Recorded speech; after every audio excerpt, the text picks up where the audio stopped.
अब हम देखेंगे कि इसके 3 रीजन है, region 1, region 2 and region 3। Region 1 को हम साई ए से डिनोट करेंगे। We will denote wave function in this region as psi A, the one dimensional Schrodinger wave equation to be solve. तो यहाँ पर वेव इक्वेशन जो है, स्क्रोडिंजर वेव इक्वेशन क्या है रीजन 1 में, D square psi A over D X square plus 8 pi square M over H square E psi A is equal to 0। यहाँ पर ये वाला जो पोर्शन है, ये वाला पोर्शन, इसको हम कांस्टेंट कंसीडर करेंगे।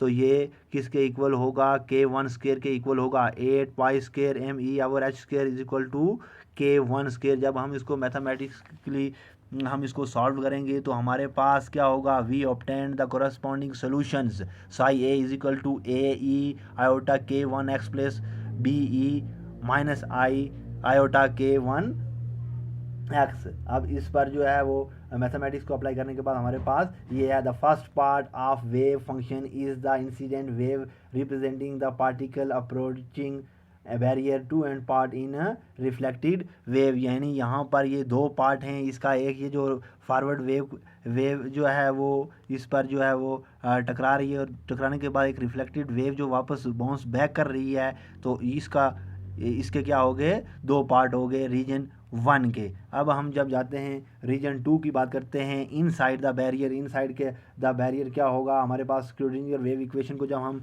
यूज़ करेंगे तो हमारे पास होगा D square psi B over D X square plus 8 pi square M over H square, यहाँ पे ई माइनस वी। सो इस वाले पार्ट में हमने जो क्या किया, पोटेंशियल एनर्जी लिखी, क्योंकि बैरियर की जो है वो यहाँ पे इस वाले पार्ट में पोटेंशियल एनर्जी है। जबकि पिछले दोनों हमने रीजन में जो है वो वी को हमने नहीं लिखा, क्योंकि दोनों रीजन में काइनेटिक एनर्जी है, पोटेंशियल एनर्जी नहीं है। तो इस वाले पोर्शन में हम क्या करेंगे कि इस वाले पूरे पार्ट को हम क्या करेंगे, कांस्टेंट मानकर हम इसको किससे ज़ाहिर करेंगे, k2 square. k2 square is equal to 8 pi square M over H square into E minus V. जब हम ये इसकी वैल्यू को मैथमेटिकली हम जब इसको सॉल्व करेंगे तो हमारे पास क्या आएगा, psi B is equal to C E k2 X plus D E minus k2x। और सिंपली ये वाला हिस्सा इसका आएगा इनसाइड द बैरियर के सी ई k2x। यहाँ पर हम ये जो हमने लिखा हुआ है माइनस k2x यार k2x, तो हम यहाँ पे आयोटा नहीं लिखेंगे। आयोटा क्यों नहीं लिखेंगे,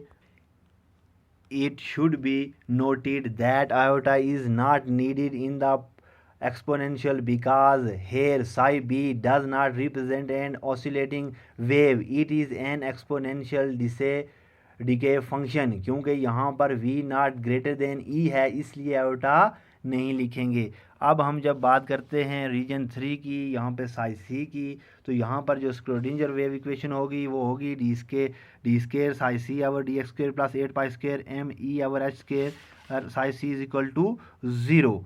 तो जब हम इसको मैथमेटिकली हम इसको जब हम करेंगे तो हमारे पास क्या आएगा, psi C is equal to A prime C iota k1x।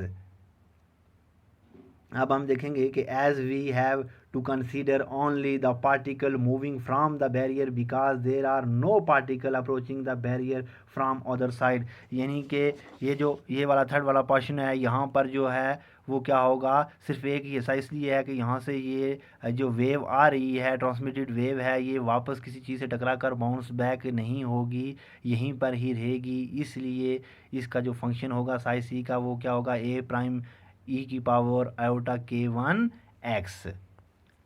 अब हम प्रोबेबिलिटी की बात कर लेते हैं। The probability of finding a particle in region 3 probability of finding a particle in region 3 relative to the probability of finding a particle in region 1 or region A will be given by transmission coefficient, will be region by transmission coefficient D।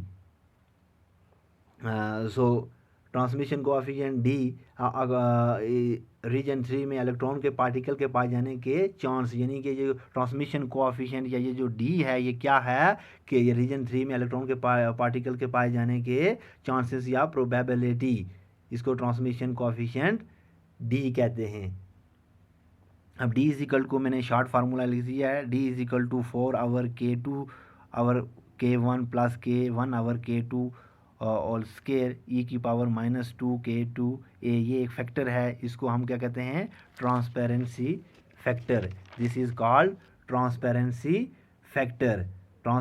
अगर transparency factor ज़्यादा होगा तो probability of finding a particle in region 3 ज़्यादा होगी। Transparency factor ज़्यादा कैसे होगा, अगर हमारे पास 2K2x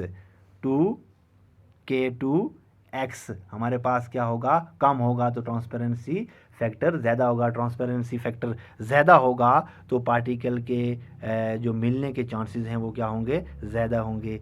thank you very much.